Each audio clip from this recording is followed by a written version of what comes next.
including from very wealthy tax cheats.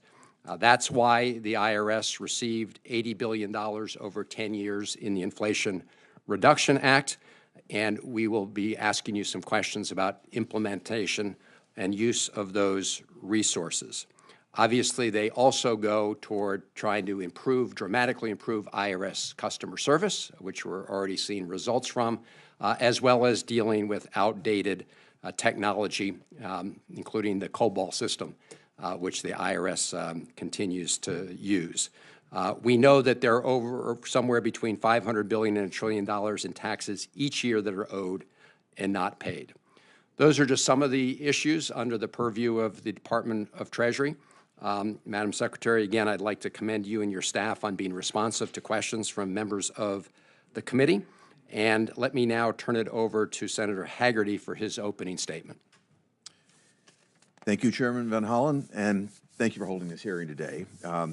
As the new ranking member of the committee, I look forward to working alongside you and all of our colleagues.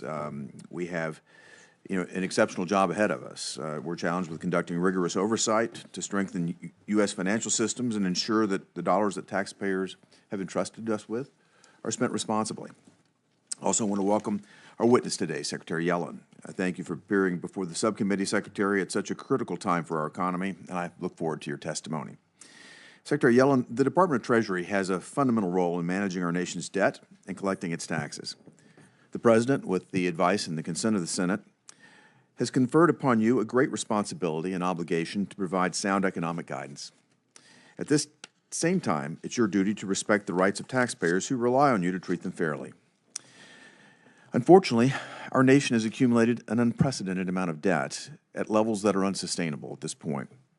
One of our nation's greatest strengths is the depth and liquidity of our financial markets. That's allowed us to capitalize our economy with large amounts of money at a relatively low cost, a significant competitive advantage for our nation. Further, our historic commitment to the rule of law and our commitment to repay our debts underpins this strength. While I understand the desire to raise the debt limit, repaying our debts is not just a matter of periodically increasing the amount we can borrow. We're on an unsustainable path for which the bill will ultimately come due. Our ability to repay our debts requires us to live within our means, which means we must put our economy on track to eliminate the annual deficit. In my view, we either take serious steps toward addressing our fiscal house now, or we allow the global financial markets, who will not ignore our fiscal peril, to make those decisions for us. And it won't be pretty. The country is looking for leadership from you, Madam Secretary, to navigate this difficult fiscal path. However, I was disappointed to see the President's budget put forward a series of tax increases that have been largely rejected by both Republicans and Democrats in Congress. The tax increases proposed in the President's budget would make American businesses less competitive and ultimately weaken our economy at a time when we desperately need it to be strong. Combating inflation remains a priority for me. Many basic goods and services are too expensive for most American families.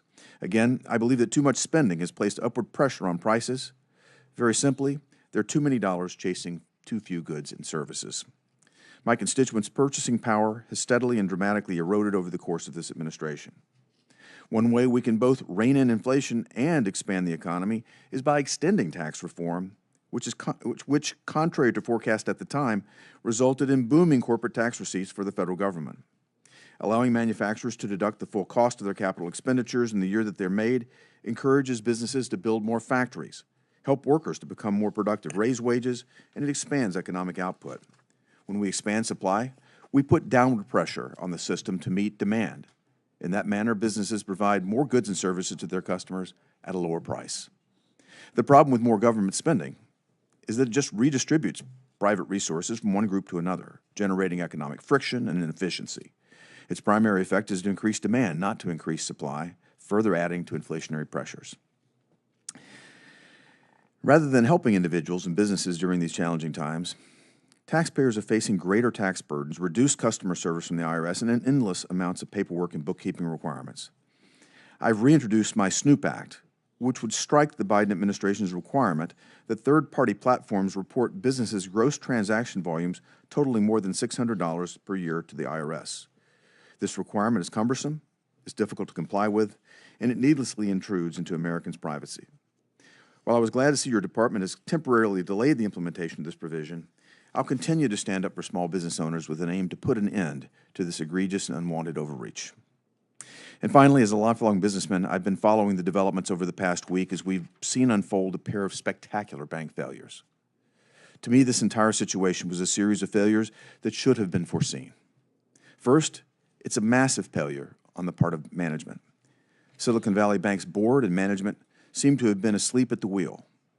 It's beyond comprehension that they could have allowed the chief risk officer position to remain vacant for 8 months during the period leading up to this collapse. It's malpractice, plain and simple. Second, it was a massive failure of oversight from the San Francisco Federal Reserve Bank, who in their possession had the detailed liquidity reports that should have made it clear that this was a real issue. But perhaps the biggest failure of all is how this administration mishandled the crisis, particularly the decision to take Silicon Valley Bank and Signature Banks into receivership instead of expeditiously expediting an auction. By failing the auction process, we find ourselves now in a completely new environment where no one knows the limits of the taxpayer backstop. The decision made by the FDIC, the Federal Reserve Board, and by yourself to guarantee all deposits of both banks, even those exceeding the $250,000 insured limit, sets a dangerous and uncertain precedent, one that would not have been necessary had a successful auction occurred. And it sets up American taxpayers to foot the bill regardless of the administration's claims to the contrary. As we saw on Sunday with the FDIC's announcement of the sale of a significant portion of Signature Bank's assets, losses are already being accumulated, and those losses will be forced upon the entire banking system and, by extension, U.S. taxpayers. Secretary Yellen, I hope you can address these concerns today in both your testimony and during the periods of questions. Thank you. Thank you, Senator Hagerty. The Appropriations Committee has two new strong leaders. We have a new chair, Senator Murray, and a new ranking member, Senator Susan Collins, who's with us today. Senator Collins, Ranking Member Collins, do you have any opening comments? I do not. Okay. Got it. Thank you. Well, Madam Secretary, it's great to be with you. Your biography and experience is well known to members of the committee, so I won't go on for a long time. I will note that you are the first person to have led the White House Council of Economic Advisors, the Federal Reserve, and the Treasury Department. It's also great to see your signature on our currency. So without objection, Madam Secretary, your full written testimony will be entered into the record. I ask you to please summarize your opening statement in approximately 5 minutes. Chairman Van Hollen and Ranking Member Hagerty, thank you for inviting me to join you today. I'd also like to thank you for your leadership of this subcommittee and support of the Treasury Department. 2 years into this administration, Treasury continues to serve at the forefront of our nation's response to some of its most urgent challenges. We have advanced our country's domestic and international economic priorities thanks to the resources that you have provided us. Our top priority is to protect the health of the U.S. economy. 2 weeks ago, we learned of problems at 2 banks that could have had significant impacts on the broader banking system and the American economy. In the days that followed, Treasury worked with the Federal Reserve and the FDIC to take decisive and forceful actions to strengthen public confidence in the U.S. banking system. We took actions to protect all depositors at the 2 failed institutions and provide additional liquidity for banks. This was designed to mitigate risks to the banking system.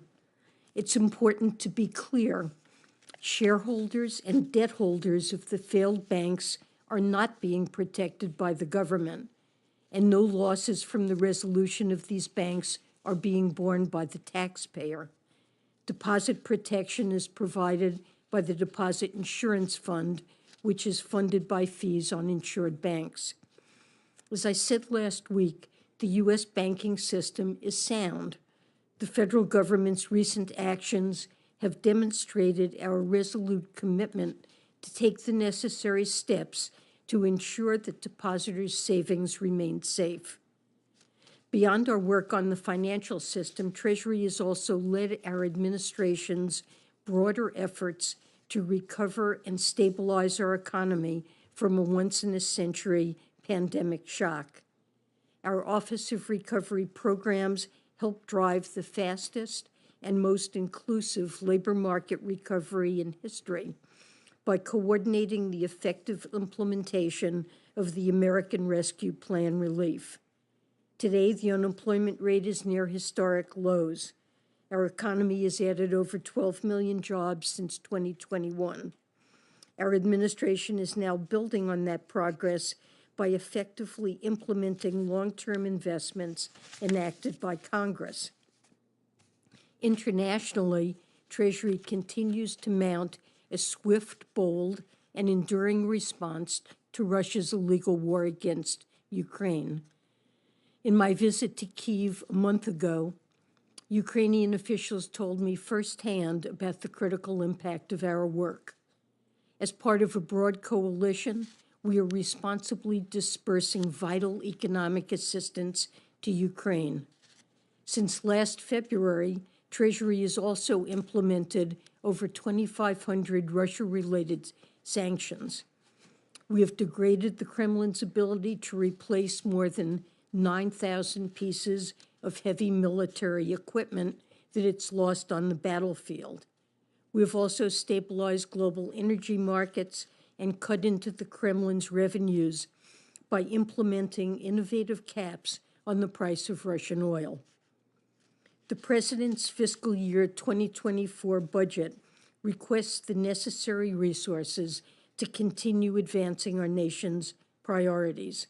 I will highlight three imperatives. First, the budget requests $14 billion in discretionary resources for the IRS. For too long, the IRS has been woefully underfunded.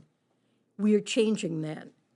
Our budget request provides steady-state operational funding that will allow taxpayers to receive the best service possible.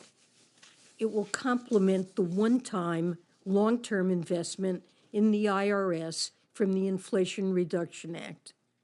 We've already seen our investments pay off. For example, the IRS has answered 1 million more phone calls during this filing season than at this time last year, and now is the time to build on this progress. Second, our budget request shores up our capacity to respond to Russia's immoral war and advance other national security priorities. It includes $244 million for the Office of Terrorism and Financial Intelligence to continue to administer, enforce, and modernize our sanctions regime. It also allows the office to expand financial intelligence and sanctions-related economic analysis. Further, the budget requests $229 million for FinCEN to support its efforts to address deficiencies that illicit actors exploit to evade scrutiny. Third, this request enables us to continue our work to bolster the long-term foundations of the American economy. We are requesting $332 million for Treasury's departmental offices, which craft and implement policies to advance our economic priorities and coordinate government-wide efforts to promote financial stability and growth. We're also asking for an increase for the Community Development Financial Institutions Fund, which expands credit and financial support to historically underserved communities. I want to end by thanking the men and women of the Treasury Department for their service. Their dedication and commitment inspire me every day, and I could not be prouder to call them my colleagues. With that, I'm happy to take your questions. Thank you, Madam Secretary. I think your testimony underscored the depth and breadth of the responsibilities of the Department of Treasury. Thank you for listing those priorities, including, importantly, CDFIs. Going back to the banking situation, I saw you gave some remarks just the other day indicating that we are still determining the root causes of the recent crisis, and I also serve on the Banking and Housing Committee, and we're going to be having hearings next week to try to get to the bottom of exactly what happened at Silicon Valley Bank and other banks. But there is one area where I think we can agree, I hope we can agree to move forward now on the issue of accountability. And that is the need for legislation to empower federal regulators, like the FDIC, to claw back compensation packages and stock profits that were gained by executives at failing banks in close proximity to the bank's failure. I know that under the Dodd-Frank law, that authority exists for executives of the biggest banks, but apparently it does not exist with respect to banks the size of Silicon Valley Bank. We also know from reports that the CEO of Silicon Valley Bank sold about $3 million worth of shares just a short time before the collapse. I know President Biden has called upon Congress to change the law so that we can hold executives accountable. This is whether or not there's criminal wrongdoing or not. That's a separate matter. I know the Justice Department and the FBI will be looking into that. But just as a basis of accountability, would you, Madam Secretary, you and the Treasury Department work with me and others in the Senate who are interested in fashioning legislation along the lines that President Biden also supports? Certainly, Senator Van Hollen, we of course agree with President Biden that those who were responsible for the failure of a bank should not be profiting when stockholders and investors in the bank are forced to take losses, and when the Deposit Insurance Fund is working to save the depositors and stem runs, that this is an important form of accountability, and we would be glad to work with you on that legislation. Thank you. I look forward to doing that, and hopefully we can get it passed on a bipartisan basis and support accountability in the system. I think American consumers are sort of looking at the situation here where those who are clearly responsible for the failure in their banks are running away with major profits, and that doesn't seem right, especially at a time, as you said, when we're going to be asking other banks to help support those depositors. I'm somewhat concerned that perceptions and a sense that there's riskiness in the bank system because of these failures will lead some people potentially to go to the shadow banking system, which, as you know, is a much more risky proposition and not subject to much of the regulation that currently exists, including the kind of capital requirements that apply in the banking system. As Secretary of the Treasury, you serve as the chair of the Financial Stability Oversight Board, which has the authority to designate non-banks as systemically important financial institutions.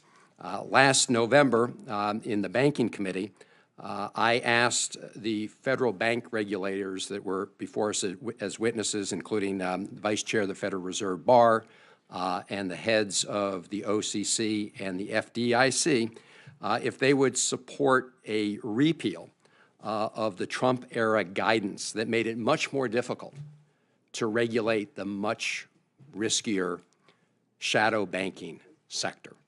The answer from all three of those witnesses who are responsible for it and who sit on the board with you was yes, they would vote to repeal that limitation on the ability to provide prudent regulation over the non-banking sector. So my question to you, Madam Secretary, is can we move forward and hold that vote on the FSOC, and if so, when?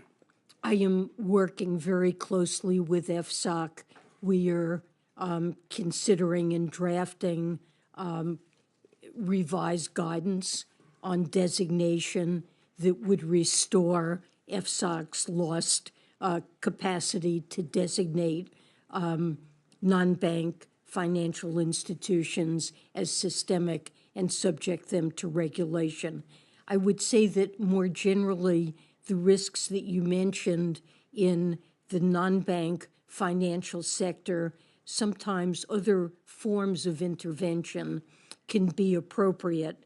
And I've made it a priority since I became Treasury Secretary as chair of FSOC to look at a number of different risks in the non-bank financial sector. In some cases, for example, the case of money market mutual funds or open-end bond funds, where I believe there are risks, the SEC has authority, and FSOC has worked with the SEC. The SEC is in the process of taking appropriate action. So FSOC has a number of different tools to deal with these risks, but I agree with you that risks have migrated to that sector, and designation is an important power that needs to be in the toolkit of FSOC. Well, thank you, Madam Secretary. Look forward to working with you, and I hope you will schedule that as soon as possible. My last question for this round relates to the debt ceiling. My head was spinning this morning when I saw the Speaker of the House say that the recent banking crisis made it even more important that we threaten the debt ceiling in order to achieve major budget cuts, the kind of cuts that have been outlined in the House by House Republicans. You're very aware, I think, of what the risks would be if the United States does not meet its full faith and credit. Do you believe that the recent uncertainty in the banking system means that we should threaten the full faith and credit of the United States in order to pass budgets that one of us on one side of the Capitol or the other may like? The failure to raise the debt ceiling would cause an economic and financial catastrophe.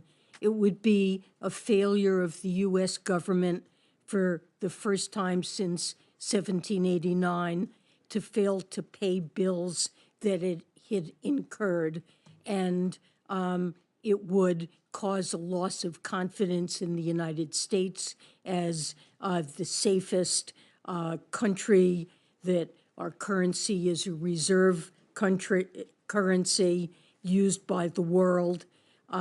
It would bring untold, unbelievable economic damage.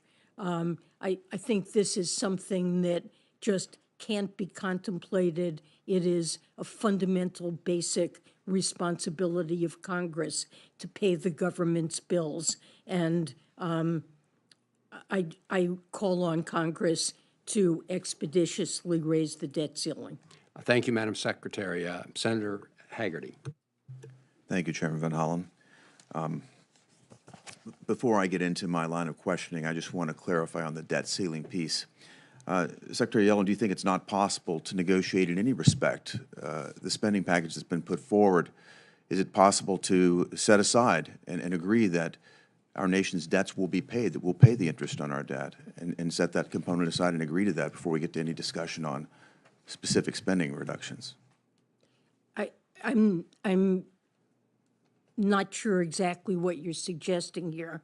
President Biden has indicated that he is more than willing to discuss an appropriate path for spending and taxes and the overall deficit, that it's important to have a fiscally responsible budget plan, and that these are certainly appropriate matters for discussion between the White House and Democrats and Republicans in the Congress. Indeed. He looks forward to doing that, but not under the specter of destroying the country's economic and financial. I think the specter that's being presented is a false choice.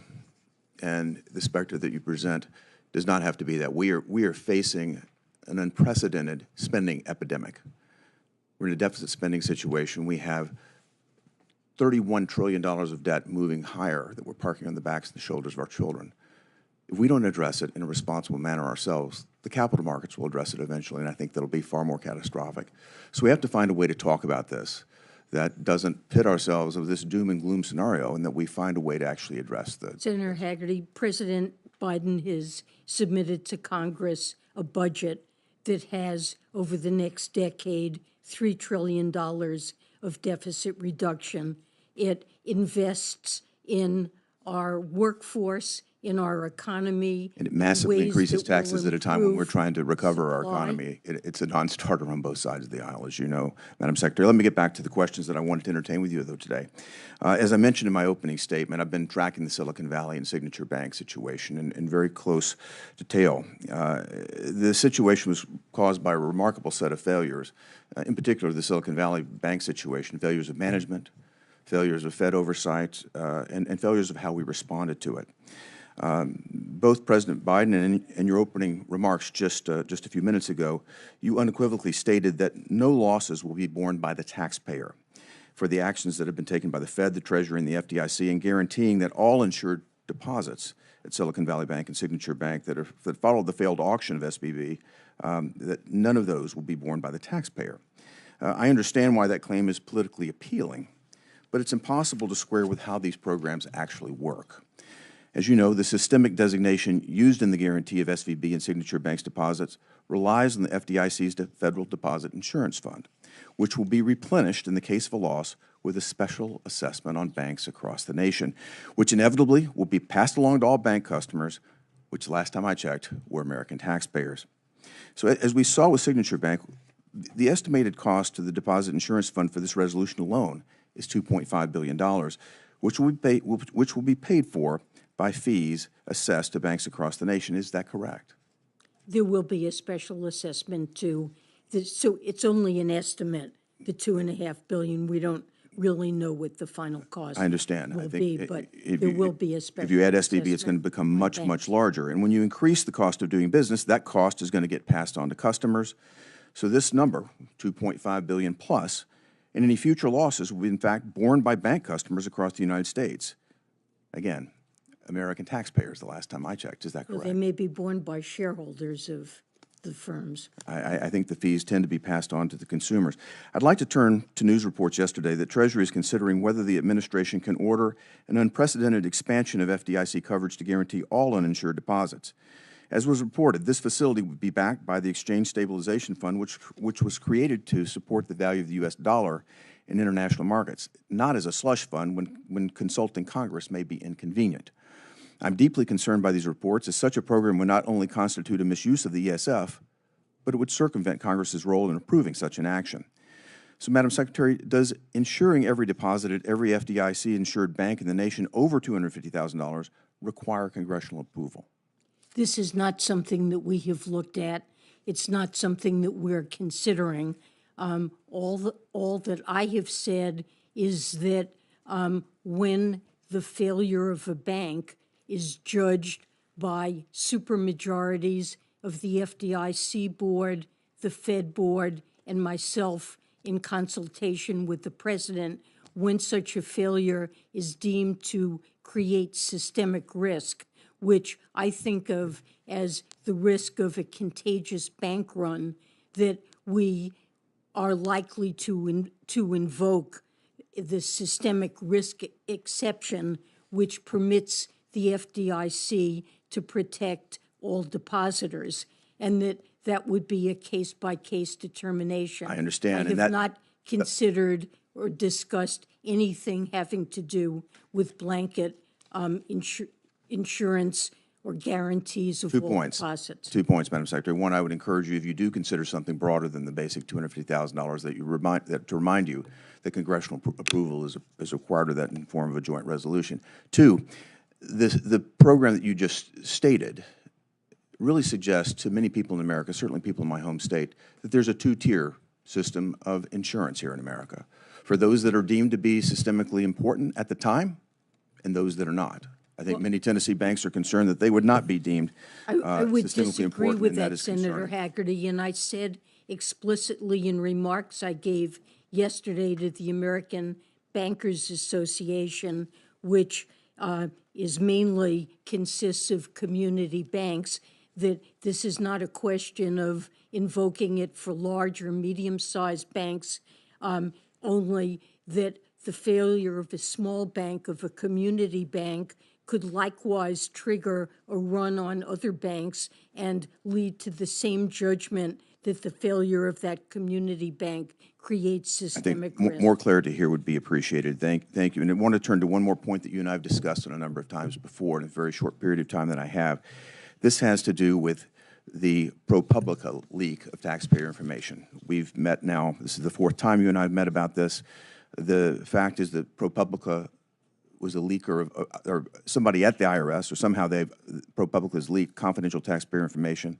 It's been nearly 2 years since this occurred. Has anyone been held to account? I'm as frustrated by this situation as you are. I would love to know who's responsible for that. And I'm afraid that I know no more about this than I did when the leak first occurred.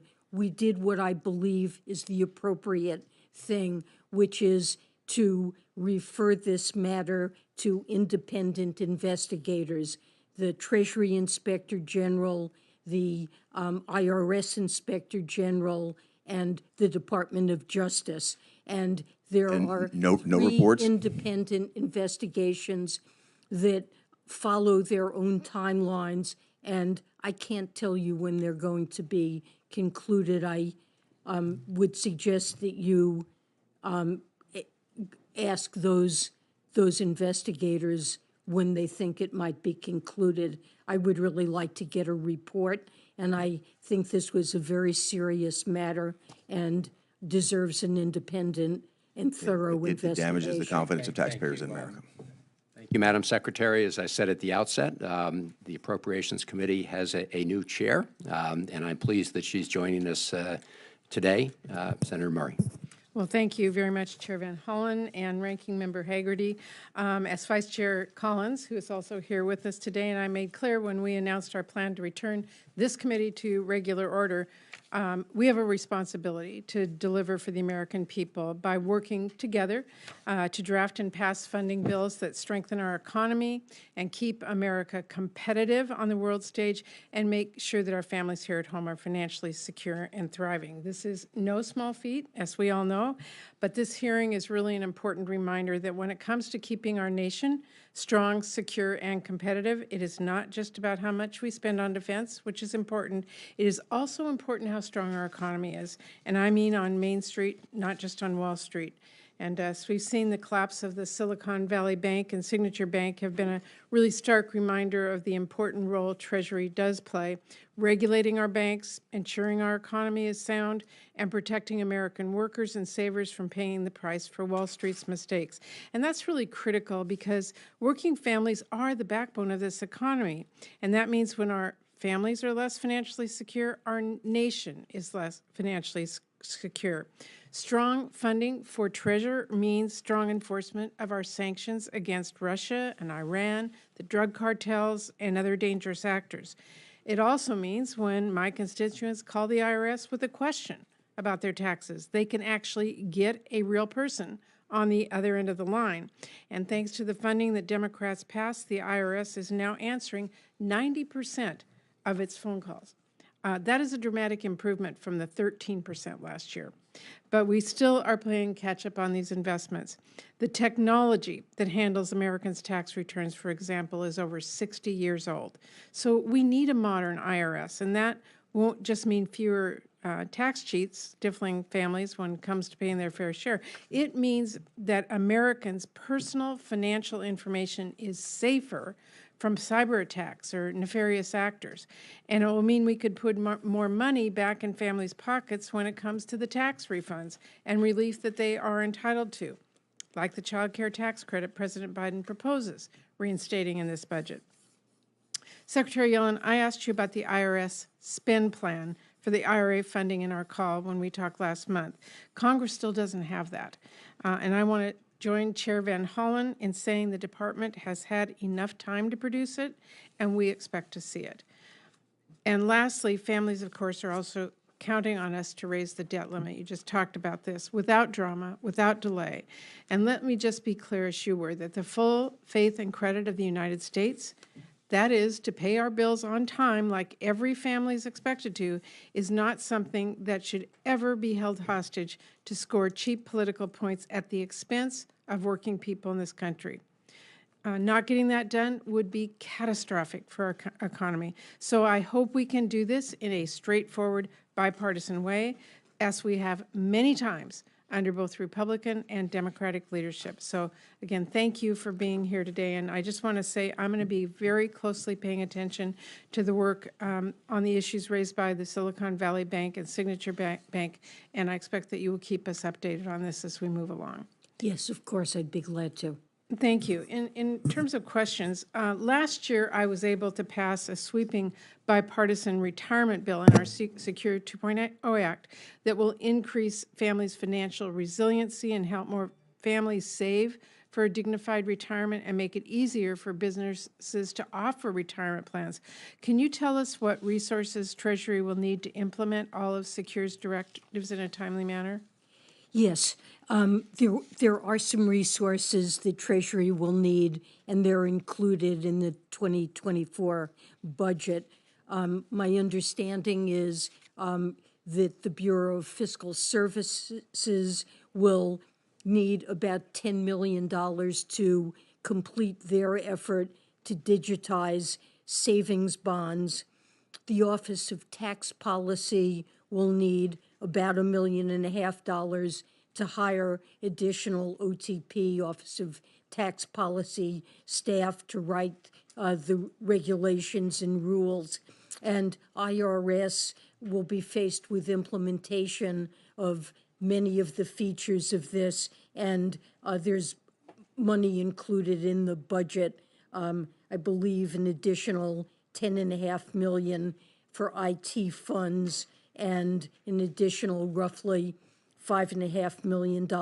And this would go from fiscal 23 through 27 for additional lawyers in the chief counsel staff. Okay, thank you for that summary, and I'll be following that very carefully as we put this bill together. As I mentioned, I do expect from you a detailed plan about how the IRS is intending to use the IRA money. Without that, we're hearing all kinds of conflated things about 87,000 people in an army, kind of thing. Tell us when we're going to see that plan so we can see the detail of how this In a will be matter spent. of weeks, I have seen a draft of the plan. It's not final, but you should see it very shortly. Okay, we need to see that because it is really important for our course, it's taxpayers to be able to call the IRS and get a response.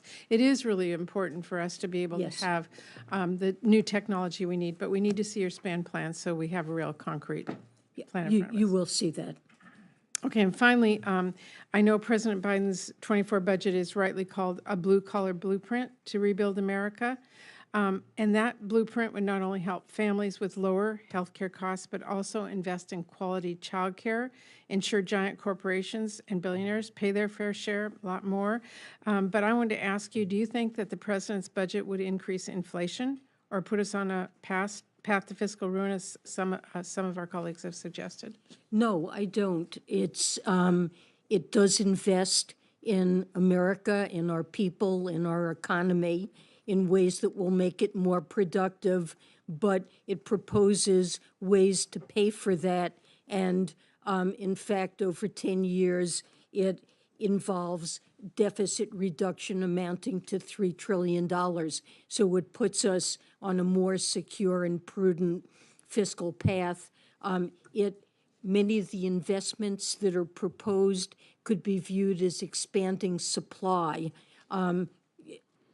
Senator Hagerty mentioned the importance of supply, and inflation's a matter of supply and demand, and the supply side of our economy is important.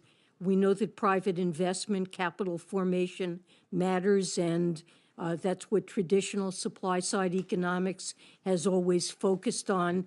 I've coined the term modern supply-side economics. I believe the supply side of the economy is important, but There are other kinds of investments that are also critical, and that's what's included in this budget. Funding for education, human capital, investing in people, investing in Childcare so they can go to children, work. in Yep. childcare, early childhood education, enabling more people to work, investing in research and development that improve our technology and productivity.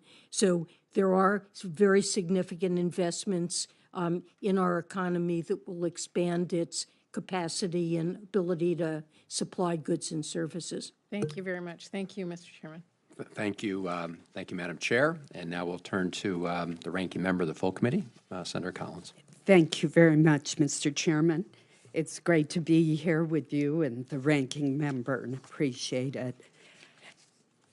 Secretary Yellen, I want to talk with you about the consequences of the decision that was made by Treasury in consultation with the Federal Reserve and the FDIC to use the systemic risk exception in the Federal Deposit Insurance Act to insure all of the deposits of Silicon Valley Bank. Last Wednesday, the new CEO of this bank held a conference call for concerned clients, and he urged them to return all of their deposits to the bank. And here's what he said on that call, and I'm going to quote it. "There is no safer place in the U.S. banking system to put your deposits," end quote. I'm very troubled by that comment because it invites deposit flows from well-managed, prudently invested community banks to a bank that was poorly managed, that took excessive risks.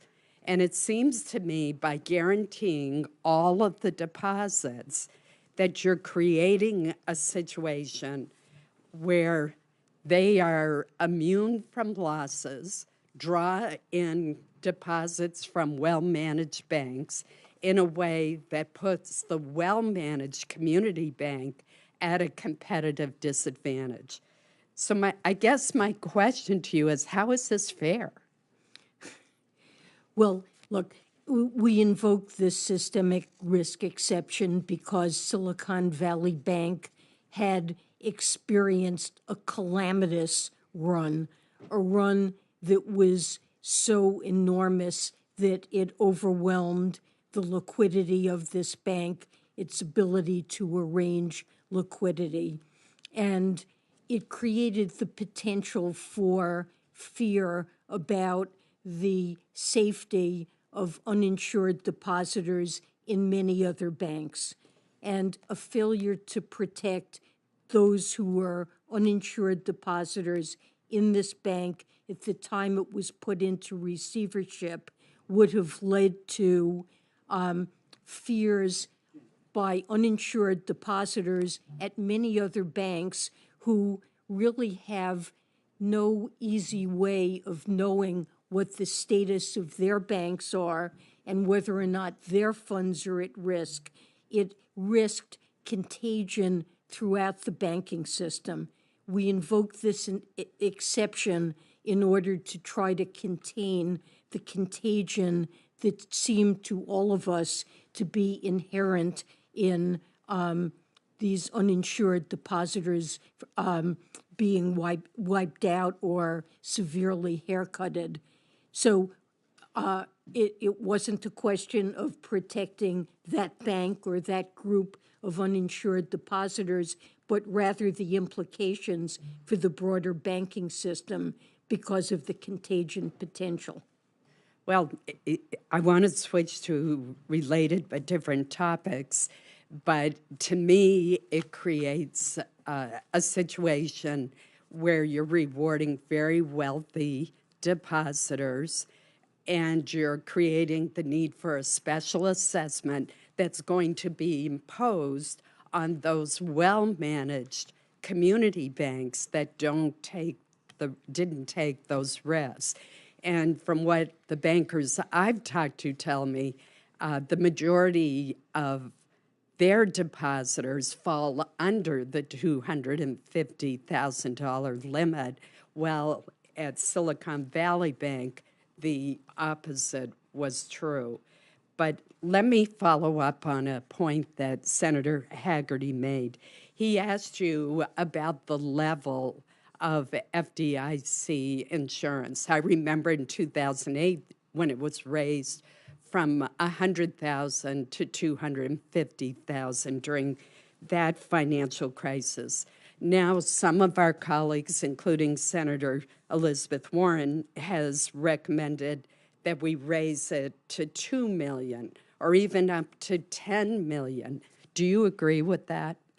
You know, what I'm focused on right now is trying to stabilize the banking system, and I know our banking system to be sound, and I think right now we need to focus on improving the confidence of the public that we do have a sound banking system. And we can debate in the days ahead whether or not $250,000 is the right level for deposit insurance, or whether that system should be changed in some way. I'm not going to weigh in on it. I believe there's plenty of time to have reasoned discussions about that. For now, I want to use the tools that we do have at our disposal to improve confidence and make sure that banks that are faced with deposit outflows have adequate access to liquidity. The steps that the Federal Reserve took in the aftermath of that bank failure to make liquidity more broadly available to support deposits, that's an important step that went with the steps that we took as well. Let me very quickly switch to a different issue. You said in your statement that the IRS is answering 1 million more calls than last year. That sounds good, but the fact is that the Inspector General for Tax Administration calculates their own caller response figure based on the data they collect from the IRS. And for this filing season through March 4th, the Inspector General calculates that the IRS has only responded to 52% of calls, and that if you add together both automated calls and calls answered by an IRS customer service representative, that the number of calls that are answered declines to even more, to only 29% of the calls are answered by an IRS customer service representative. So I hope we will follow up and try to get to the bottom of that. I can tell you based on the casework in my offices in Maine, and I have 6 offices, that they are having an extremely difficult time getting answers from the IRS. Senator, I would be glad to look into that. I'm not aware of the report that you just mentioned. We have been tracking on a weekly basis the IRS's performance during this tax season, and it has been running between 80 and 90%. That's a very different number than you mentioned, and I would be glad, I will ask my staff to try to reconcile that discrepancy. But I personally promised that this tax season that, so I don't know if are you talking about the entire year or since the tax season opened? Tax season through March 4th, and it's a report by the Inspector General for Tax Administration. I will look into that because I've been told its average is 85%, in line with the promise that I personally made. Thank you. Senator, thank you. Thank you. Senator Heinrich. Thank you, Chairman. Welcome, Madam Secretary. We've had some discussion here on the deficit, and I thought it might be helpful if you could remind us of the relative role of the Trump tax cuts in creating the current structural deficit. Well, the Trump tax cuts added hugely to the deficit. As I recall, it was something like $2 trillion over 10 years. And so that is a major contributor to the deficits that we have. Pivoting quickly to the banking situation, as chair designate of the Joint Economic Committee, I was very pleased that the administration acted quickly to ensure that small banks and depositors don't take the brunt of the Silicon Valley Bank failure. But I also suspect that this is a disaster that could have been prevented. When Congress voted to roll back key regulatory provisions back in 2018, I was also vice chair of the JEC at the time, and I warned that weakening these rules put the health of the banking system at risk. And in fact, I released a report, a JEC report, that named SVB Financial Group specifically as one of the banks that would face nearly none of the enhanced regulations originally put in place in the Dodd-Frank legislation. How can regulators shore up confidence and stability in this asset class of banks, and do they need additional tools in order to improve the stability throughout the entire financial system? So I absolutely think that it's appropriate to conduct a very thorough review of what factors were responsible for the failure of these banks. And it is true that there was legislation that weakened bank regulation, and there were also regulatory decisions by the Federal Reserve and other banking agencies. There's also a question of supervision and how that's conducted. I was pleased to see that Vice Chair for Supervision, the Fed's Vice Chair for Supervision, Michael Barr, is undertaking and will report by May on an investigation of what's involved. And certainly we should be reconsidering what we need to shore up regulation to prevent this. This was a very unusual set of circumstances that Silicon Valley Bank faced. It appears that they had significant interest rate risk that they were subject to, and an exceptionally high, over 90% of their deposits were uninsured, and that is, that number is well outside of the norm. So in that sense, this was an unusual bank, but I think it's appropriate to review all of that. Do you have any thoughts at all on the nature of, I mean, this is basically our first digital bank run in a way, the way that the fire sort of spread. Yes. How should we be thinking about that in the role of providing proper oversight and de-risking these financial institutions going forward, given that that is very much the world we live in now? So this was an overwhelmingly rapid run on a bank. To the best of my knowledge, we've never seen deposits flee at the pace that they did from Silicon Valley Bank. Now, many of the depositors were, startup tech firms that work with venture capitalists that also bank. And there was, as you say, an internet essentially shouting fire in a movie theater. And perhaps it's the case that now in the world we live in, that although this was a small community with a disproportionate share of Silicon Valley Bank's deposits, this kind of thing may more readily happen now. And it means that in general, when we do liquidity stress tests on banks or think about liquidity requirements, perhaps some of the assumptions that go into modeling the pace at which deposits might flee, maybe some of those need to be updated and rethought. But this is a new phenomenon. We haven't seen this before. I think it's an important needs question. Rethinking. It's the world we live in today.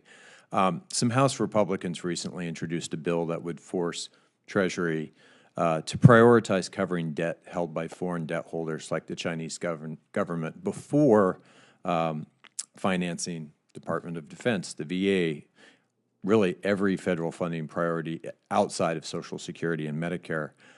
You've referred to this plan as default by another name and have pointed out that it's really not logistically feasible for Treasury to prioritize payments given how Treasury operates. What do you think of this plan to prioritize things like foreign investments over current and former service members and other obligations that we have as federal government? Well, we have a set of bills that come due, and it's our obligation and my obligation as Treasury Secretary to see that those bills are paid, and not some of the bills, and to decide which bills are more important than other bills, simply to pay the bills for programs and spending that Congress has authorized. That's why I say prioritization is default by another name. Not paying any of our bills is default. And when you think about the pain that it would cause to Social Security recipients, to food stamp recipients, you name it, people, to vendors who've supplied services to the government and have their own payrolls to meet, to be told they're not going to be paid, the government isn't going to honor those bills, that's a default. And rating agencies, particularly Fitch, has already clearly indicated that a failure to pay all of the government's bills when they're due would certainly compromise our credit rating. So this has never been tried. It's been rejected by all past Treasury secretaries. And I would say our systems, our payment systems, are simply set up to pay all the government's bills when they come due.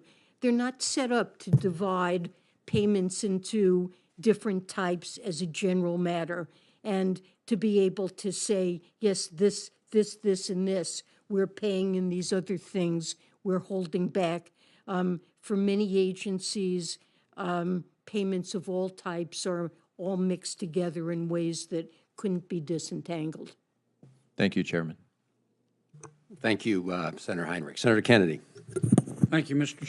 Chairman. Welcome, Madam Secretary. Thank you. Madam Secretary, isn't it a fact that the President's proposed budget for next fiscal year is $500 billion more than this fiscal year? That on the spending side? Yes. That's what a budget is. Yeah. It is about $400 billion. It's about $500 billion more, right? It's about what? $500 billion more, right? About that. Isn't it a fact that since 2019 until today, I'm not including the extra $500 billion that y'all want to spend, since 2019 through today, U.S. population has increased 1.8%, and the federal government's budget is up 55%. Isn't that a fact? Well, we had a pandemic. Isn't that a fact, though? Are my numbers right? I don't know those numbers. You don't know? You never looked at that? I don't have those numbers in my head. I'm not disputing them. Okay. Isn't it a fact that the President's proposed budget proposes $4.7 trillion in new taxes? It does propose significant additional taxes, yes. 4.7 trillion? Something like that, yes. Okay. You talked about reducing deficit. Isn't it a fact that under President Biden's proposed budget, that gross debt will rise from $32.7 trillion at the close of this year to $51 trillion by 2033?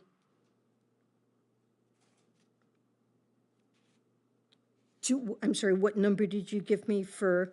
The President's proposed budget will increase gross debt from $33 trillion at the close of this year to $51 trillion in 2033. Isn't that correct? Well, debt held by the public, which is, No, ma'am, that's gross debt. Isn't that a fact? that's probably a fact. So you haven't reduced the deficit, have you? The deficit, the debt and deficits are reduced by the president's How budget. can you go from $33 trillion Because- to $51 because- trillion and call that a reduction in the deficit?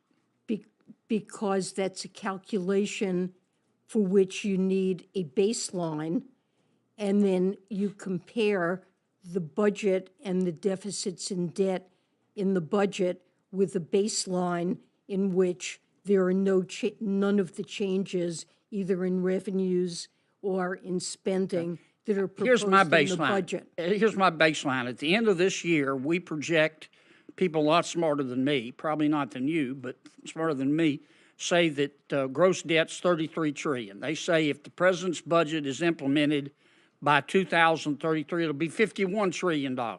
Isn't that a fact? If the president's budget is not implemented and none of the changes are made, it will be worse than that. And so the president's budget has improved the fiscal outlook relative to what we would have without the president's proposals. Even though it raises gross debt from $33 trillion to $51 trillion, you say that's an improvement. It is an improvement because it raises taxes by more, and it leads to. That includes taxes. In what world is that an improvement, other than Washington and long land? It's an improvement in that the revenue increases far exceed proposed investments. Okay. All right, let me ask you this. Isn't it a fact that in January of 2019, the Federal Reserve issued a warning to Silicon Valley Bank over its risk management systems? I have no idea. I'm not responsible in any way. for But the you're in charge of the supervision. banking bailouts and the crisis, right? I am not involved in banking supervision, and I don't have access to any information about the supervision of Silicon Valley Bank. Okay, so you don't know whether or not the Fed, you haven't looked to see whether or not the Fed issued a warning, 4 years ago to the bank over its risk management systems? That's not public information, and it's not Sure it is. It's in information. the Wall Street Journal. Well, it may be in the Wall Street Journal, but it's not public information, and it's not information that I have access to. Well, I'll give you a copy of this article. I've read the article, but The Fed issued a matter requiring attention. And it said your risk management practices are terrible and you need to improve them. that is what the article says. Right. Isn't it a fact that months before SVB went under, that the bank disclosed that its mark-to-market value of its bonds was $16 billion less than their balance sheet value? They did make such a statement. Did the people at the Federal Reserve just not read it? I'm not at the Federal Reserve. I know. I was at the Federal Reserve. But you're at the Treasury, and you're in charge of the banking crisis. Let me ask you. I am not in charge of the supervision of the bank. Let me ask you this. Senator Hinder talked about the 2018 amendments to the Dodd-Frank Act. Isn't it a fact? Now, SVB was not stress tested in 2022. 34 banks were. Here's the Fed's report. Isn't it a fact that if SVB had been stress tested, it would have passed? Stress tests look at capital of a bank. Here's the yes, ma'am, under the stress test. Isn't it a fact that SVB would have passed? I don't know. It wasn't stress You tested. need to look into that, Madam Secretary. This is not my job. This is the Federal Reserve's job. Okay, isn't it a fact that when the Federal Reserve stress tested in 2022, it only stress tested credit risk, it didn't stress test duration risk? Isn't that a fact? I believe the stress tests in general partially address and take account of interest rate No, risk. ma'am, I've read it. Here it is, bigger than Dallas. Well, to the extent that there are assets held in an available for sale portfolio that would suffer losses due to changing interest rates, that would be captured in the bank's No, ma'am, it's not capital. there. I've read it. Senator Kennedy, I've allowed people the Secretary to stray over answers that were asked before the time went out, but not a series of questions after the time went out. But Sure, I get it. I understand, Mr. Chairman. Thank you, Senator Kennedy. And let me. I work together with Senator Kennedy on lots of things. We've got a good working relationship. I'm pleased to have done it. We have some disagreements, and some of his questions have prompted me just to ask you some follow-up on some of these issues. I just want to underscore the point you made, that the President Biden's budget reduces the deficit over the next 10 years by $3 trillion relative to if we did nothing. Is that right? That is correct. Right. That's what I think I said in answer to Senator Kennedy. Right. Yes, we need a baseline, then you look at the budget and you compare deficits and debt in the two scenarios. And in that sense, there's a $3 trillion reduction in deficits relative to the status. Right. I mean, if the Congress packed up its bags and left, which maybe lots of people would want us to do, and the president took no other action, the reality is 10 years from now, the deficit would be $3 trillion higher than it is today. Yes. Okay. And isn't it a fact that 1/4 of the total accumulated national debt was incurred during the 4 years of the Trump administration? Yes. And isn't it a fact that during the 4 years of the Trump administration, Congress passed the debt ceiling increase 3 times without a lot of drama? Yes. And Senator Heinrich asked you some questions about the proposal coming out of House Republicans for some kind of debt prioritization, and you made very clear that that's just default by another name, right? Yes. Yes. It's not paying our bills. Right. And isn't it true that back in 2011, and I'm having a sort of, this is a Yes. flashback on steroids, we remember just getting close to that waterfall in the debt ceiling Yes. led Sanders and Poor to lower the rating of U.S. Yes, Treasury and bonds, that's right? why I've asked Congress to raise the debt ceiling expeditiously.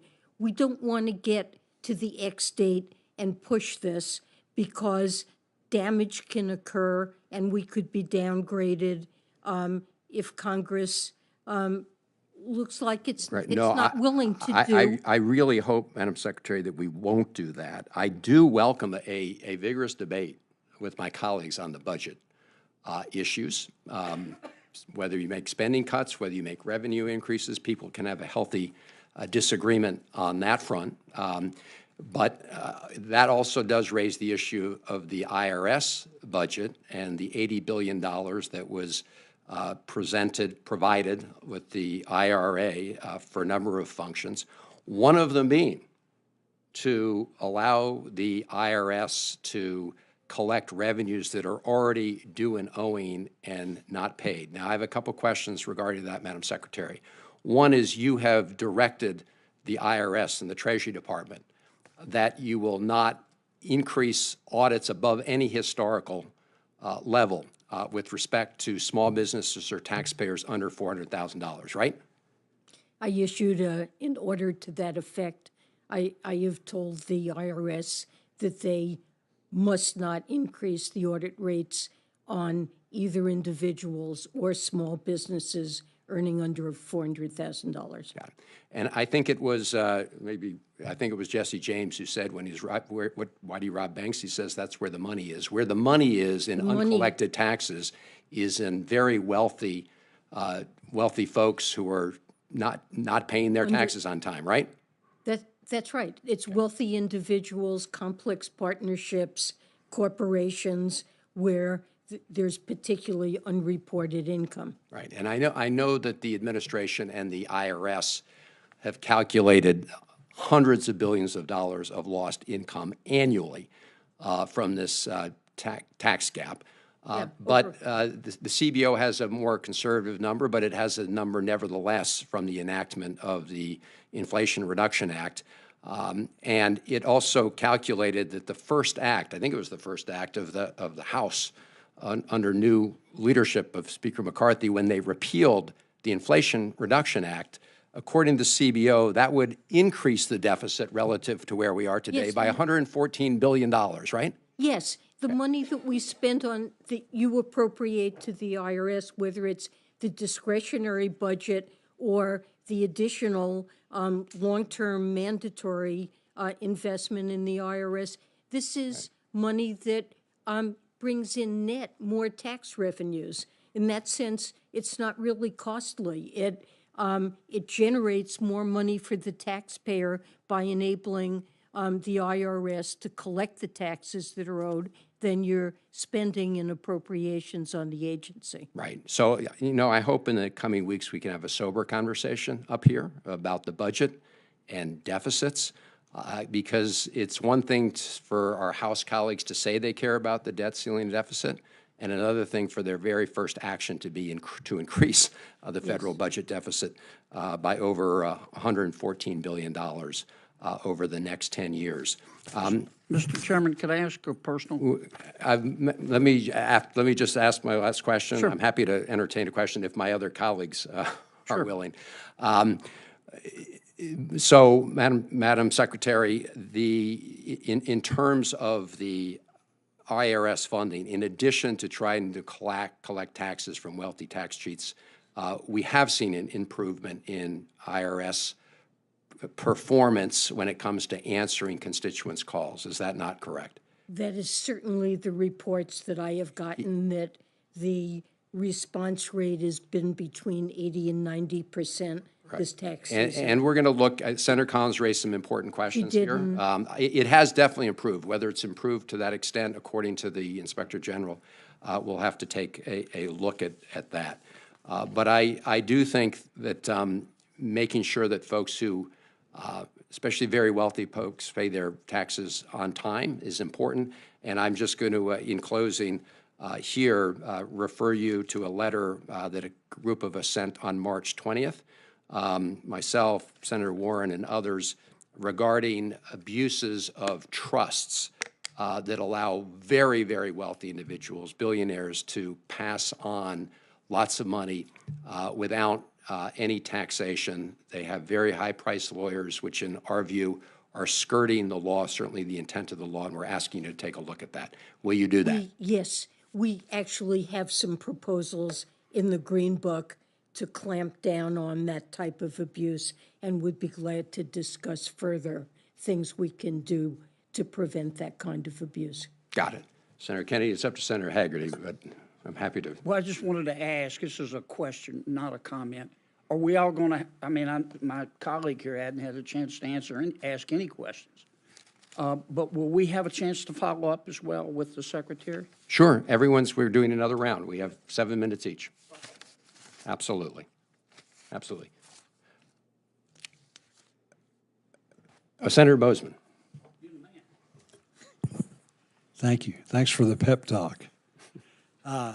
Thank you, Madam Secretary, for being here. And I'd like to ask some questions that my community banks in Arkansas are concerned about. It's important to remember that Silicon Valley Bank and Signature Bank took on unique risks and were materially different from most U.S. banks, especially rural community banks who are safe and sound. In light of those unique risk profiles, and understanding that you aren't the FDIC chair, when determining whether to invoke the systemic risk exception, what specific data points, metrics, and factors do regulators focus on? Well, we were very focused on the potential for the failure of these banks and losses to uninsured depositors in the banks to trigger runs on other banks. And we looked at things like deposit outflows from other banks, anecdotal reports that we heard. I will say that many mid-sized banks expressed great concern that they have uninsured deposits. Often these are local businesses that can't operate within the insured deposit limits. And these banks felt seeing many uninsured depositors having the view the only place you're safe is in the largest banks. Many of these banks felt very skittish about their potential to suffer runs as well. And I have heard this in many banking contacts that my staff and I have had in recent days, that there is concern. We can see that banks across the country are shoring up their liquidity.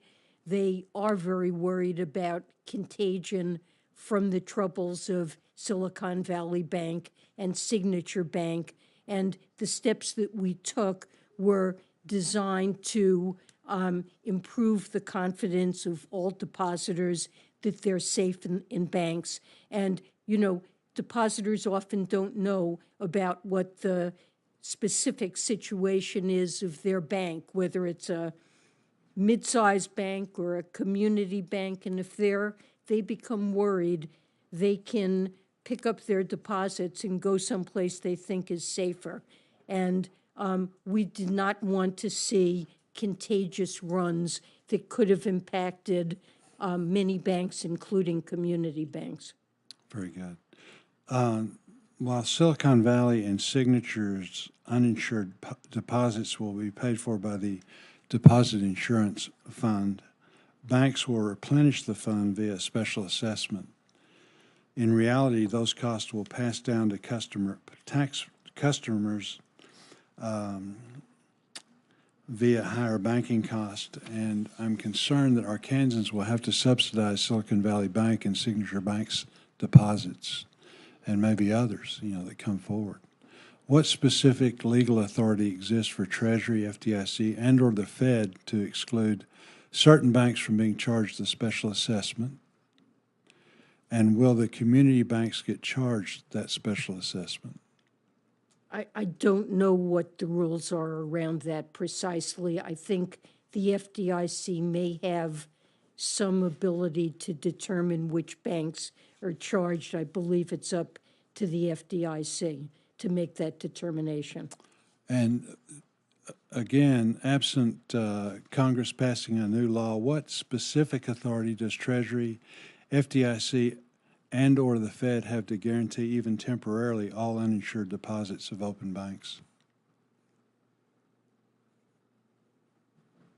Well, I mean, the FDIC, if it wished to put a program in place like the TAG program that I think was instituted in 2008, that requires congressional approval. Okay, very good. Thank you. Turning to a different issue, can you provide a timeline for when Treasury and/or IRS will write any further rulemakings, guidance, or notices regarding the Inflation Reduction Act's direct pay provisions relating to tax-exempt entities? You're referring to the IRA? Yes, ma'am.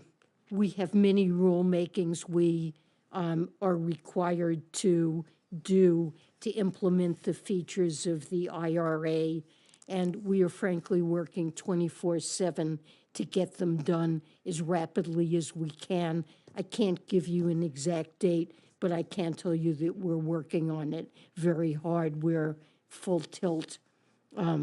These are some rather complex rules, and we're working very hard to get them out. Good, thank you. The CDFI fund is in the process of finalizing changes to its CDFI certification application. What analysis has Treasury done to understand the impact that the application changes will have on currently certified CDFIs? How will the changes impact recipients of ECIP funds? Also, will depository institutions be less likely to meet certification requirements under the new standards? And if so, what impact will that have on the fund's ability to support investment and access to capital in underserved communities? So I really need to get back to you on that. I'm not knowledgeable about the details of the change that you're referring to. Certainly the CDFI fund is trying to get money into the hands of CDFIs to lend in underserved communities, and certainly not to make it harder. And my staff will get back to yours if that's okay. Yes, ma'am. On the details of the question you asked. Well, thank you very much. Thank you, Mr. Chairman. Thank you, Senator Bozeman. Senator Hagerty. Thank you, Chair Van Hollen. Just a couple of follow-up questions. One, I'd like to follow up on a point that Senator Kennedy touched on, Secretary Yellen, and that has to do with the crisis that we just experienced with the banking community here. And as the mantra of Washington seems to be, never let a good crisis go to waste. There have been calls now that there need to be re-regulation, that the tapering, I was not here when this was passed, but that the tapering that Senator Kennedy mentioned back in 2018, S-2255, that was meant to take the one-size-fits-all regulation and try to, in some way, make that better fit the market, that is the reason for the failures that we've seen. What we've seen is a failure of management, as I mentioned earlier. You've got a management that was asleep at the wheel and out to lunch. They left their chief risk officer position stay open for 8 months up to the failure. I'm not aware of anything in S-2255 that would have fixed that problem. Are you, Madam Secretary? Look, you know, we need to do a thorough review of what happened in the case of these bank failures, and I'm not prepared to weigh in on precisely what the causes were at this point. I will weigh in a little bit further then, if Certainly. you'll accommodate me. There was also a failure at the San Francisco Fed in terms of the oversight that they should have been providing. Again, they were getting detailed liquidity reports, I believe, on a monthly basis about what was happening at Silicon Valley Bank, yet they didn't seem, they didn't seem to identify the problem, nor did they address it in time. And I think the most disappointing failure of all is what happened during the weekend, that the auction should have taken place. And rumors were rampant about slowness of the process, whether people were being encouraged or dissuaded from bidding. And at the end of the day, my understanding from an FDIC official was that they did have a bidder, but they were not able to conclude the auction. We would be in a far better place right now had the FDIC concluded that auction. We were talking about a new buyer of the bank, and we were in a position at this point to have contained the loss to, again, this example, Silicon Valley Bank, as opposed to finding ourselves in a position where we have a much broader situation, where there's a precedent that's been set now that, again, make many people in America wonder whether every deposit in America has been, in some way agreed to be backstopped or guaranteed. You have articulated the decision process that you would go through on a case-by-case basis, but I think, again, as I mentioned earlier, the bankers in my home state of Tennessee are very concerned whether they would be included or not, and there's a lot of uncertainty that we're going to have to get to the bottom of there. From that point, though, I'd like to turn to just another issue, Secretary, and that has to do with the President's budget. The new budget lays out another $2.5 trillion of spending increases, and going to the Treasury Green Book that you just mentioned a few minutes earlier, another $4.7 trillion of tax increases as well. Those tax increases, in my view, as you look at the Green Book, will have a lot more complications. We've already got an overcomplicated tax code. I think this promises to overcomplicate it further.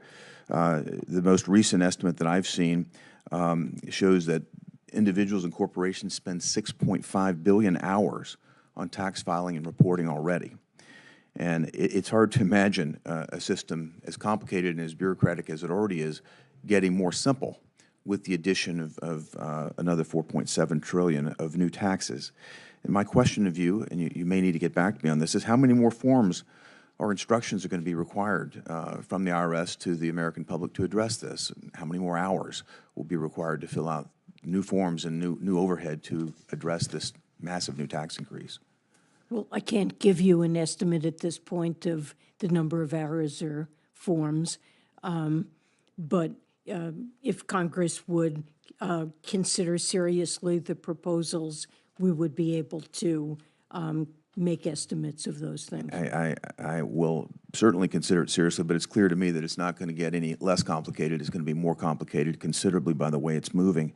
And I'll just finish with this. I'm very concerned, again, that the Green Book calls for more than $100 billion in targeted tax increases on fossil fuels.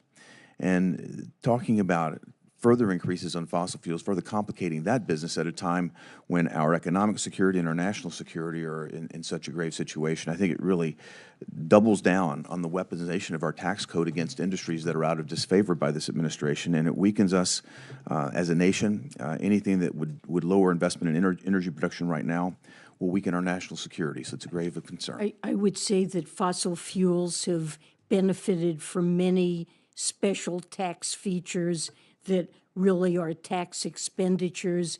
They've benefited from that for decades, and at a time when we need to make a shift over time to clean energy, to be spending money to subsidize fossil fuels through the tax code is something that doesn't seem to our administration to be appropriate. Anything that increases the cost of producing energy right now at a point where we've had massive inflation in energy cost, and we're at a point right now where we cannot fulfill our obligations to our allies, it's putting our nation at a point of weaker economic security, weaker national security. I think we should not be doing that. Thank you, Madam Secretary. Appreciate you being here.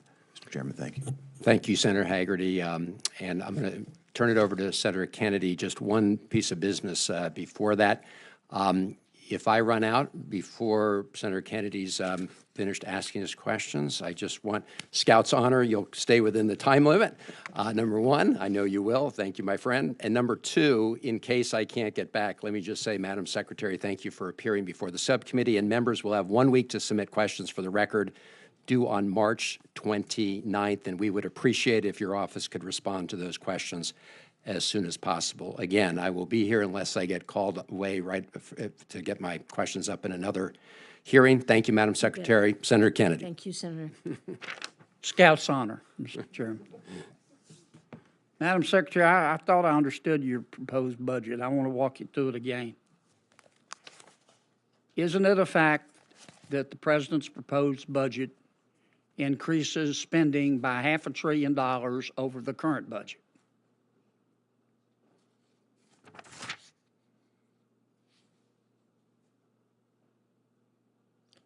There is an increase in 24 over 23 by about that much. Okay. In outlays. Isn't it a fact that the President's budget proposes new taxes of $4.7 trillion? That's probably right, yes. Okay. And isn't it a fact, I'm talking about gross debt now, not public, not debt held by the public.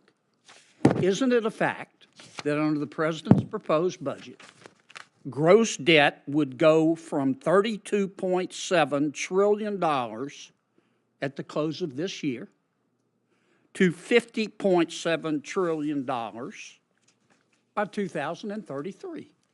Debt subject to statutory limitation, yes, would go, as you said. So the President's budget would increase our debt by $18 trillion. Which is $3 trillion less Right. than it would increase without the proposals in the President's budget. So what the President's saying is, these are my words, not his, because of his budget, we're going to have 3 heart attacks and a stroke instead of 4 heart attacks and a stroke. Well, I would not agree that we're going to have 3 heart attacks and a stroke because we have a very large economy, and while the numbers that you cite are very big numbers, the size of our economy is also extremely large. And I think a better metric for assessing what the impact of the budget is on our economy and whether or not it's manageable is real net interest on the real net interest payments that we have to make relative to the size of our economy. And those real net interest payments run throughout the 10 years of the budget at around or under 1% of GDP, which is historically normal. So debt is increasing, the size of the economy is increasing, interest rates are moving back toward more normal levels after a period of many years in which they were exceptionally low. And yet, overall, what you see in this budget is real net interest on the debt stabilizing at about 1% of GDP, which is a manageable and historically normal number. So $51 trillion of debt up from $33 trillion doesn't bother you?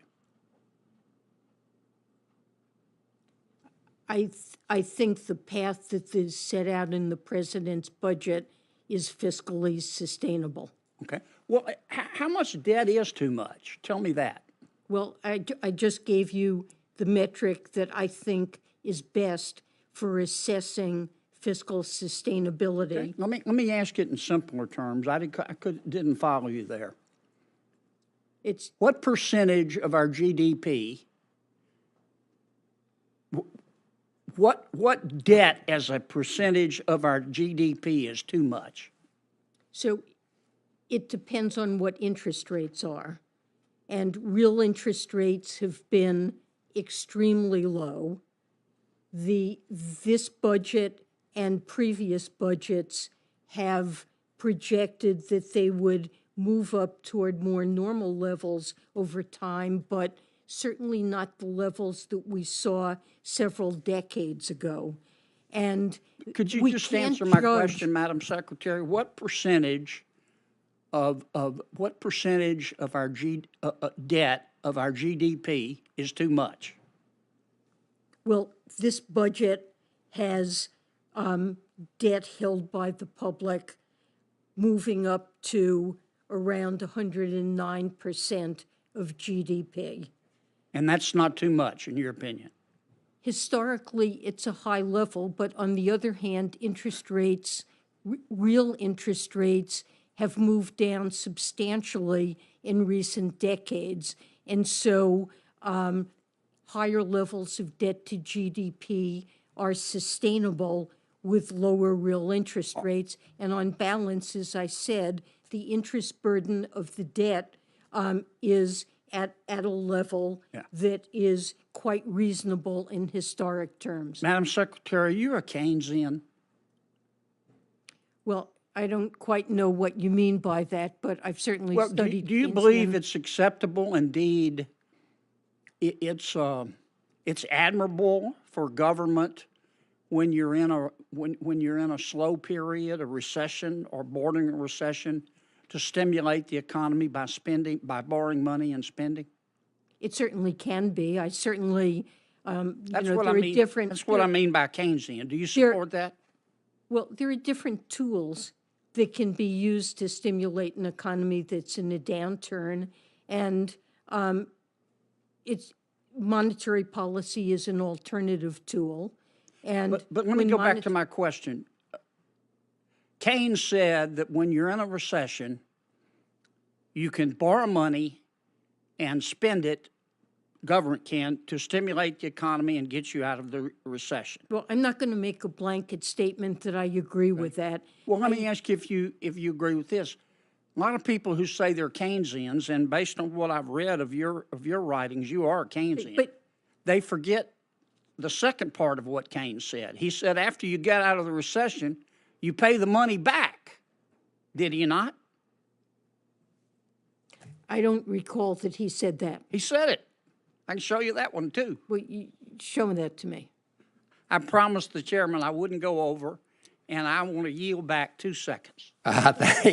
Thank you, Senator Kennedy. And I'm hoping that you would agree that all economists would agree that it's a bad idea to default on our debt. As we still try to figure out how to deal with these budget issues, and I look forward to a conversation. This has been a good, I think, good discussion for all.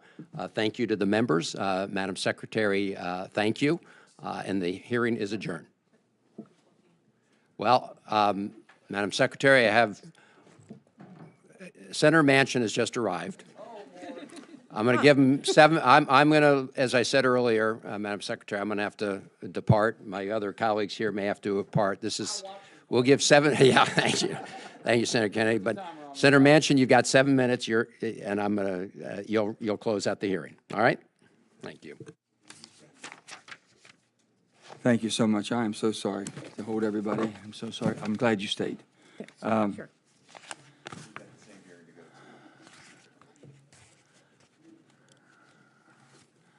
Madam Secretary, I know we have an awful lot to talk about, and you've been so kind and sharing, giving me some of your time in a meeting with you. But I think on the record, I'd like to have a few things that we can talk about on the record and make sure that we do. First of all, with all this going on, I know there's a lot of talk about the bank and this and that. And I think it was Senator Hagerty was talking about over the 250. I've been talking and to a few of our colleagues, and we were just wondering if it's, and you said you haven't gotten to that point yet. So let's say 90% of my West Virginia depositors are under 250. And now they're going to pay a little bit higher premiums, I guess, or higher bank fees, or somebody's going to pay. Is the bank absorbing that, or will it be passed on to the consumer? Well, it's not obvious it would be passed on to the consumer. I suppose it could be, but may also be absorbed by it's a special one-time assessment. If we're assuming that could happen, and maybe it could be the consumers, okay, they understand, the bankers, I had all the community bankers in. What they believe would be unfair, they said, listen, we're in good shape. We move money around. So if we have a depositor has $1 million, this one banker says, I'll call 3 of my friends and say, can I move 250 to you, 250 to you, and 250 to you? We do that all the time to make sure everyone's covered. That's my response. He said, that's my responsibility. Which made all the sense in the world. So I know there's a lot of tools that we already have that sometimes just bad banking practices. They all come to the conclusion they felt the San Francisco feds did not do their job. They thought they were, lax in basically what they should have enforced. There was 8 months without a risk manager at the bank, SVB, that they knew of. Is that factual? Senator Manchin, I'm not involved. It's the Federal Reserve and California that are involved in the supervision of that bank. I'm not involved. I've read some newspaper stories about this, but this is not in the public domain, and I don't know. Well, for the record, I think you did the right thing. We all made your decision on taking care of depositors, but not the bank bailout and not the shareholders and all that. And I think there's a clawback. You understand there's legislation for clawback. Yes. Because we think that there was nefarious acts by those responsible to protect themselves and the heck with their depositors and all the other people who've fallen prey to this. So we're hoping that you all can look at that and maybe give us your blessing. Yes, certainly. And in a 250 above, I was just going to ask you this. From 250 and above, it was, to me, the reasonability would be if I need to keep about $2 million in the bank because of payroll and inventory reasons, and I know I'm only secured at 250, I got $1,750,000 at stake. Shouldn't I be able to buy or pay a little higher bank fee to get protection up to the amount, with a cap maybe at 10, something? We've been talking, some senators have been talking back and forth. Could the FDIC, and I think they say it would take legislation. It would take legislation. I don't think we should do it without you all involved, showing us how to structure that. But if I could go back to my bankers and says, for those businesses you might have in even rural areas that have to keep large amounts of cash because they need that, now that they know that they're exposed, they would be the first ones to move to the bigger banks. That's exactly right. So they're worried about that. Yes. And they said, if you could offer some type of an insurance policy that they would pay for, so the $250,000, 80 to 90% in rural areas aren't going to be saddled with accommodating somebody that needs that type of protection. I think often the uninsured depositors, especially in community banks, are local businesses that have payroll and can't manage with Does that just type of within the evaluation make insured. sense to you? Does it make a? I think this is very worthwhile, for you and your colleagues to be discussing what's appropriate here, and we would be more than willing to work with you to think this through. It's worthwhile. Look, for the moment, we're trying to stabilize the situation using the tools at our disposal, but there certainly are. Yeah, we just, I mean, these are questions asked by reasonable people in the business. course, And they're just saying. Yes. If you're going to do something, rather than just now saying, they think, if you set a precedent now that they're expecting the feds to bail everybody out, So and I don't think that's what our intentions are.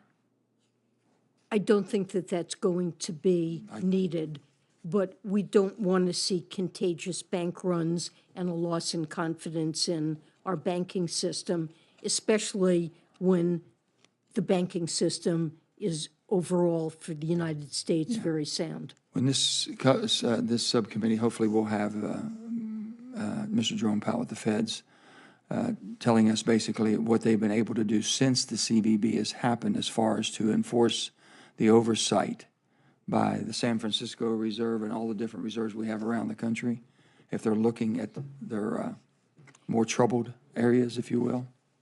It's been announced that Vice Chair for Supervision, Michael Barr, will do a thorough review of the supervision of this bank. Now, now I know this is in your bailiwick, okay? I know that the White House is currently working with the EU on a limited trade agreement that will allow them to become eligible for the first half of the EV credits. What we're concerned about is, I know that the EU, and I'm fine, I said I don't have a problem with our allies. What I have a problem with is going to countries that we don't have what we would call a secure supply chain. So when we wrote the bill, we wrote it, you and I have spoken about this before, we wrote it with free trade agreements. For us to have a free trade agreement, we knew that there had to be more of a confidence that we're going to have pretty good supply chain and not be held hostage. Some of these other countries where an awful lot of the minerals come from are not in the EU. If you're trying to expand that, if the White House tries to expand that beyond, we're back in that critical situation where we have unreliable supply chains, where the Chinas, the Russias, the Irans, the North Koreans, all the different people who have nefarious activities that sometimes use unscrupulous tactics to hold those people hostage, and they've already had a pretty good stake in it. I can assure you that was not the intent of how we wrote the bill. Senator Manchin, I understand that the intent of the bill is that we should have secure supply chains, and any agreements that we would look at, and of course, we would consult closely with you and with Congress, would be meant to make sure that we are securing our supply chains as the legislation is. Well, you've been kind. We might respectfully at times agree to disagree on some things, but at least you've been kind enough to sit down and work with me, and I appreciate that. And we want to keep that going. I think we've furnished you with the concerns we had. Yes. With production, sourcing critical minerals, and processing versus the manufacturing, and why we think there's a difference there, and why we think it's imperative we keep that difference. Okay. And if we don't keep that difference, then basically this material that they're considering part of the processing, which goes into the manufacturing portion, does not go into processing, and all processing is taking the rocks or the raw materials, or raw minerals, and processing them into a form, then goes into the, okay. That's the differences, and we think that's very clear, and we're hopefully that before you all come out with the rule and all that, we have more input in that, or we're on the same page, because that one causes a lot of problems. So I believe we're on the same page. We're working very hard on the rule and have said that we will get this rule out by the end of March. We're certainly trying to meet that deadline and have been consulting with you and your staff and broadly to understand. One final question, since I haven't put the clock on myself right now, but I'm watching it very go. Don't tell on me. One final question. Knowing what we have and how critical the financial situation can be, and just what the bank thing, just that one thing, what it did to our psychic, if you will, and our whole, it could have unraveled so many things, right? With the SVB and all that started. When you don't have a financial house in order, and right now, I'd venture to say, what would you recommend that we evaluate in how we operate our government and our finances of our government right now? So we're looking at all these other things. I hear about stress testing and all the things that goes on to evaluate, are they in a critical position or not? What do you think we could do to look at how we operate here? And I want to be very clear. The way that both sides, Democrats and Republicans, are approaching the debt ceiling, there's not one person, as far as out of 100 senators, that I truly in their heart believe that we should not hold anything hostage about paying our debts or missing that or going into default. I really believe that in my heart. With that, I do not believe it's unreasonable for my friends and colleagues on the Republican side to say, can we sit down? Now, if they're going to say, I will not vote to raise the debt ceiling unless you pass this, this, and this, I would not agree. That's a wrong approach. Would we sit down and we can agree that we should be looking at these portions of our debt and how we've accumulated so much debt so fast? We know what we did with COVID. Take COVID out of the picture. We know how the rest of it, or do we know how the rest of it accumulated in such a short period of time, especially since 2001. But you look at 2013, the last 10 years, it's been unbelievable. And the projections from OBM doesn't quit. So it scares the bejesus out of me and all the trust funds. I'm hopefully that we can come to an agreement. And if you all would be receptive to considering, should we come to an agreement that we can basically look at all these things and within a 90-day period, come back with some recommendations and get a vote either up or down? We're not holding anything hostage. We're voting to pay our bills. And all we've agreed on is we're going to put a bipartisan, bicameral group together to look at trust funds, to look at the different things that are very vulnerable, the same as you do with the bank when you send your examiners in. Senator Manchin, I believe being on a fiscally sustainable course is critical for our nation, and we should sit down and have a very reasoned discussion about what's necessary to accomplish that. The president has offered to have discussions, but not with the sort of Damocles of Vote for it, or if you don't vote for this, I won't. Yeah, no, we're going to not pay our bills and have financial and economic chaos. If I was capable of bringing some people together on both sides and says, listen, let's sit down and talk about what we think, that we could basically come and look at over a 3-month period to come back with a guaranteed vote on the floor if we make recommendations. You don't have to vote for it. And they think, oh, it might be too toxic. I don't care what you think. Let's look and see how we get our finances in order, because we're not right now. And knowing what happened to the bank should put all of us in a concern. Could that happen to our country? Well, we should be stress testing our fiscal, just as we stress test banks. We should be looking at what we think will happen in a base case and what happens worst case in alternative, but better and I've been here worse for 12 years, scenarios. Madam Secretary, and I've not had that happen or anyone approach me with that. So I'm glad that you've said that, and I think that you're right on. Well, I want you to know I won't participate and will not participate in anybody holding anybody hostage. I will vote for the debt ceiling, but I would vote with the understanding that at least we can have a conversation with a guaranteed vote in 90 days on changes we think need to be made. And I think that's a responsible, reasonable approach. So hopefully you can talk to the White House, and I'll be talking to them too and seeing if they would agree to something such as that. I mean, I know the president is open to discussions on this topic. Well, with that, sometimes it pays to be late. I had so many, I'm so sorry to keep this. But let me just say, I want to thank you, Madam Secretary, and your staff for being so accommodating and forthright with us and coming before and appearing before the subcommittee. Our members will have 1 week to submit questions for the record, which are due March the 29th. I would appreciate if your office could respond to those questions as soon as possible. The subcommittee meeting will be adjourned on that. Thank you. Thank you.